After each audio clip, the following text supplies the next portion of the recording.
Bangladesh premier league ফুটবলে সপ্তম রাউন্ডও শেষ হয়েছে এবং সপ্তম রাউন্ডে বড় কোনো অঘটনও কিন্তু ঘটেনি। যদিও অঘটনের সম্ভাবনা ছিল, বসুন্ধরা কিংস তারা হেরে যেতে পারত ফুকেরপুল ইয়ং ম্যানসের এগেনস্টে, পুলিশ আর ফর্টিসের ম্যাচটা ড্র হয়েছে।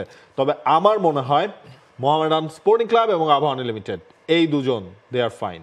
দে আর অ্যাবসলিউটলি ডুইং ফাইন। যদি আমরা রেজাল্টগুলো একটু দেখে নিতে পারি, বাংলাদেশ প্রিমিয়ার লিগ সপ্তম রাউন্ডের রেজাল্টে যেটা সবচেয়ে বড় ম্যাচ ছিল, league leader Mohammedan Sporting club এবং লিগের সেকেন্ড পজিশনে থাকা রহমতগঞ্জ মুসলিম ফ্রেন্ডস সোসাইটি, সেই ম্যাচটা মোহামেডান কোনো সুযোগই দেয়নি রহমতগঞ্জকে। যে রহমতগঞ্জ ফেডারেশন কাপে মোহামেডানকে হারিয়েছিল, সেইটার শোধটা আসলে মোহামেডান ফিরিয়ে দিয়েছে 3-1 গোলে হারিয়ে। অন্যদিকে ঢাকা ওয়ান্ডারার্স 1-4 গোলে হেরে গেছে ব্রাদার্সের কাছে। পুলিশ এফসি ফর্টিসের একদম অ্যাডিশনাল টাইমে গিয়ে দুই দলের 2 গোলে বেসিক্যালি ম্যাচটা ড্র হয়েছে। বসুন্ধরা কিংসের যেই প্রথম দিকের একটা কমিক্যাল আত্মঘাতী গোল, তারপরে ফাইনালি তারা 4 গোল দিয়ে ইয়ং ম্যানসকে ধসিয়ে দিয়েছে। একইভাবে আবাহনী ধসিয়ে দিয়েছে চট্টগ্রাম আবাহনীকে। বড় দলগুলো কেউ স্লিপ আপ করেনি আলটিমেটলি, তবে আবাহনী সবচেয়ে বেশি লাভবান হয়েছে এই রিসেন্ট যেই সপ্তম রাউন্ডের ফিক্সচার ছিল। তবে আই থিঙ্ক বসুন্ধরা কিংসও তাদের মোমেন্টামটা ধরে রাখতে পেরেছে, যে টানা 2 ম্যাচ জেতা। দেখেন মোমেন্টামটা আবাহনীর লাভটা যেটা হয়েছে, রহমতগঞ্জ যখন মোহামেডান স্পোর্টিং ক্লাবের এগেনস্টে পয়েন্ট হারালো, দ্যাট মিনস 3-1 গোলে তারা হেরে গেল, তখনই আসলে আবাহনীর হাতে সুযোগ ছিল ম্যাচটা জিতলে তারা হচ্ছে থ্রু করবে সপ্তম রাউন্ড শেষে সেকেন্ড পজিশনে। সেই কাজটাই তারা করেছে। আমরা আবাহনীর কথাটা তো বারবার তারা কোনো ফরেন ফুটবলার ছাড়া গেছে এবং দেখুন ইচ অ্যান্ড এভরি ম্যাচ কোনো না কোনো লোকাল ফুটবলার আসলে পারফর্ম করছেন। সুমন রেজা ইনজুরিতে পড়লেন, নো প্রবলেম। ইব্রাহিম এখন গোল মেশিন হয়েছেন, গতকালকে 2টা গোল করেছেন। এর আগে ফেডারেশন কাপের ম্যাচে মোহামেডান স্পোর্টিং ক্লাবের এগেনস্টে আমরা ইব্রাহিমের কাছ থেকে গোল দেখেছিলাম। ডিফেন্স লাইনে ইয়াসিন দুর্দান্তভাবে লিড করছেন। এই সিজনটা ইয়াসিনের জন্য একটা কামব্যাক সিজন, একটা স্টেটমেন্ট পারফরমেন্স আসলে তিনি দিচ্ছেন। তার অল লোকাল ফুটবলারের কাছ থেকে সে ধরনের পারফরমেন্স মারফুল হক তিনি বের করে নিচ্ছেন।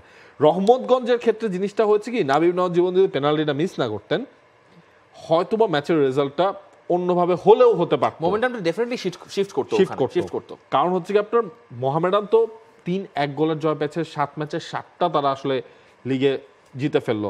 সবকিছু মিলে আপনি যদি দেখেন, আমি ওই দিন ট্রান্সফার মার্কেটের একটা জিনিসটা অনেক লেখালেখি হচ্ছিল, সেই জিনিসটাও দেখলাম। এই সিজনে ওয়ার্ল্ডের মানে যে কোনো দেশের মধ্যেই সবচেয়ে বেশি জয় পাওয়া দলের মধ্যে মোহামেডান স্পোর্টিং ক্লাব, তারা 9 নম্বরে আছে। মানে সবচেয়ে ইনফর্ম দল, এক্স্যাক্টলি। সেখানেও মোহামেডান স্পোর্টিং ক্লাব 9 নম্বরে রয়েছে। এবং আমরা যদি পয়েন্ট টেবিলটা দেখি, সেখানে আসলে বোঝা যাবে মোহামেডান নিজেদেরকে কোথায় নিয়ে যাচ্ছে অন্য দলগুলোর থেকে। মোহামেডান স্পোর্টিং ক্লাব তাদের পয়েন্ট 21, আবাহনী লিমিটেডের পয়েন্ট 16।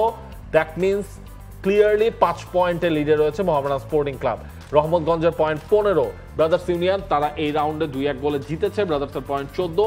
বসুন্ধরা কিংস তাদের জন্য 13 পয়েন্ট, 5 নম্বরে রয়েছে তারা। আপনি ফার্স্ট লেগটা শেষ করার আগে আপনার হাতে আর 2টা ম্যাচ রয়েছে, তার মানে হিসেবটা আপনি যদি করেন, আপনার পক্ষে অন্তত ফার্স্ট লেগ শেষে বসুন্ধরা কিংসের টপে যাওয়া হচ্ছে না, সেটা মোটামুটি শিওর হয়ে গেছে। ফর্টিস এফসি তাদের পয়েন্ট 7, পুলিশেরও 7, কারণ এই 2 দলের একটা রোমাঞ্চকর লড়াই আমরা দেখেছি। Wanderers Young Men's Chattogram Abahani 4-3-0। Chattogram Abahani এই সপ্তম রাউন্ড শেষেও নিজেদের পয়েন্ট তালিকায় একটা পয়েন্টও আসলে যোগ করতে পারে নাই। খুব ড্রাস্টিক কোনো ঘটনা না ঘটলে 1 নম্বর দলটা যে মোহামেডান, সেটার মানে সেখানে কোনো নড়চড় হওয়ার কোনো সুযোগ নেই। ইনফ্যাক্ট সামনের 2 ফিক্সচারটা রয়েছে, সেই সামনের ফিক্সচার একটা রেলিগেশন ব্যাটল এর টিমের সঙ্গে মোহামেডানের খেলা পড়বে। সো সেখানে আপনি এক্সপেক্ট করবেন মোহামেডান জিতেই যাবে। এবং বেসিক্যালি ব্যাটলটা হবে হচ্ছে এখন 2 থেকে 5-এর মধ্যে, যেটা আবাহনী 5 নম্বরে ছিল, একটা জয় দিয়ে তারা 2 নম্বরে উঠে এসছে। এবং এইখানেই 16, 15, 14, 13 বসুন্ধরা কিংস ব্রাদার্স চাইলেই কিন্তু রহমতগঞ্জকে টপকে উপরে উঠতে পারবে, সেই সম্ভাবনা রয়েছে। অর্থাৎ সেকেন্ড ফেজ শুরু হওয়ার আগে তারা চাইবে যে অ্যাটলিস্ট একটা পজিশন, সেক্ষেত্রে বসুন্ধরা কিংস তারা ডিফেন্ডিং চ্যাম্পিয়ন, চাইবে ব্রাদার্সকে টপকে যাওয়ার জন্য। আবার আবাহনী চাইবে তাদের ওই পজিশনটা রিটেইন করার জন্য। আবাহনী এবং রহমতগঞ্জের একটা ম্যাচ বাকি রয়েছে এই 2 রাউন্ডের মধ্যেই। তাহলে আপনি হিসাব করেন যে আইদার রহমতগঞ্জ তারা সেকেন্ড পজিশনে চলে যাবে, নাইলে হচ্ছে আবাহনী মোহামেডান স্পোর্টিং ক্লাবের সাথে ডিফারেন্সটা কমানোর সুযোগ আসলে তাদের কাছে চলে আসবে। বসুন্ধরা কিংসের এখন অল আউট এফোর্ট দিতে হবে এই 2টা ম্যাচের জন্য, কারণ না হলে আপনি সেকেন্ড উইন্ডোতে যত বড় নামি দামি তারকাই আপনি আনেন, ডিফারেন্সটা যদি এরকমও থাকে, হিউজ একটা ডিফারেন্স কিন্তু থাকবে। কারণ আপনার পয়েন্ট 13, লিগের টেবিলের লিডার মোহামেডানের পয়েন্ট 21, দ্যাট মিনস 8 পয়েন্টের ডিফারেন্স অলরেডি কিন্তু ক্রিয়েট হয়ে গেছে। আরেকটা ব্যাপার যেটা একটু বলা ভালো, সেটা হচ্ছে লোকাল ফুটবলারদের কথা বলছিলেন। লোকাল ফুটবলারদের মধ্যে একটা আলাদা ধরনের ক্ষুধা দেখা যাচ্ছে নিজেদেরকে প্রমাণ করা, সেটা নাবিব নেওয়াজ জীবন যদিও তার আসলে জাতীয় দলের জায়গা পাওয়া হবে কিনা সেটা অনিশ্চিত, কিন্তু বাকি যারা রয়েছেন এই ইব্রাহিমের কথা বলুন কিংবা গতকালকে শাহরিয়ার ইমন যেভাবে খেলেছেন, দুটো গোলে ভালো দুটো অ্যাসিস্ট করেছেন। অন্যদিকে আমরা পুলিশ এফসির ম্যাচেও আলামিনের পারফরমেন্স নিয়ে বলতেই পারি যে যদিও সেই ম্যাচে অত গোল পাননি বা 5টা গোল অলরেডি তার আছে, লোকাল প্লেয়ারদের মধ্যে সবচেয়ে বেশি নোভা গোল পেয়েছেন, ওই লাস্ট হেডারে তিনি নোভা গোলটা পেলেন। সো লোকাল ফুটবলারদের মধ্যে ওই ক্ষুধাটা কিন্তু খুব ভালো মতো দেখা যাচ্ছে। এই যে মার্চে হামজা যখন আসবেন ওই ব্যাপারটা সম্ভবত তারা সেট করার চেষ্টা করছেন যে মানে কে আসলে কে খেলবে হামজার সঙ্গে। এটার পেছনে অনেকগুলো কারণ আছে। কারণ হচ্ছে কি আপনার এইবার ফরেন ফুটবলারের সংখ্যা কমেছে বাংলাদেশে।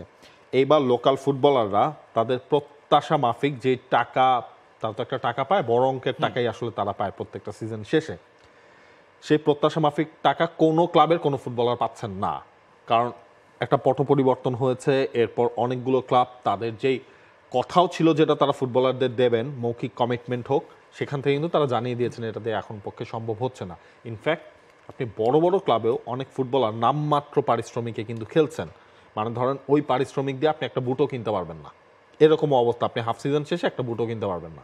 সো ওই জায়গায় ফুটবলারদের ওই তাড়নাটা আছে, এই সিজনে যদি আমি ভালো পারফর্ম না করতে পারি তাহলে নেক্সট সিজনে আমি দল পাবো না। এবং দেখেন লাস্ট সিজন থেকে অনেক সিনিয়র ফুটবলারকেও এবার কিন্তু নামমাত্র পারিশ্রমিক অন্য দলগুলোতে খেলতে হচ্ছে। সুতরাং তারাও চাচ্ছেন না ইয়াং ফুটবলাররা আমরা ওই বড় ভাইদের ওই রকম অবস্থা তারা পড়ুক, ওই তাড়নাটা আছে।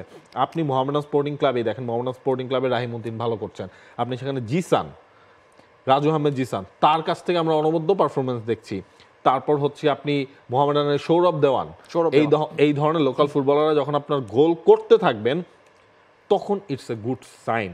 Let's see, definitely a good sign, it's definitely a good sign. এবং এটা বলার অপেক্ষা রাখে না যে 3টা দিন বাংলাদেশের লোকাল ফুটবলটা চলছে, শুক্র, শনি এবং মঙ্গলবার, আপনি যদি এখনো এটার সাথে ক্যাচ আপ না করে থাকেন বড় মিস করে যাচ্ছেন। কারণ এরকম মৌসুম আসলে বাংলাদেশ প্রিমিয়ার এত নেক টু নেক মৌসুম আসলে অনেকদিন পর আমরা দেখলাম, অনেকদিন দেখা যায়নি। বাংলাদেশ প্রিমিয়ার লিগ 2025, 7টি দলের জমজমাট লড়াইয়ে মাতবে পুরো দেশ। দেখতে চোখ রাখুন টি স্পোর্টস নেটওয়ার্কে।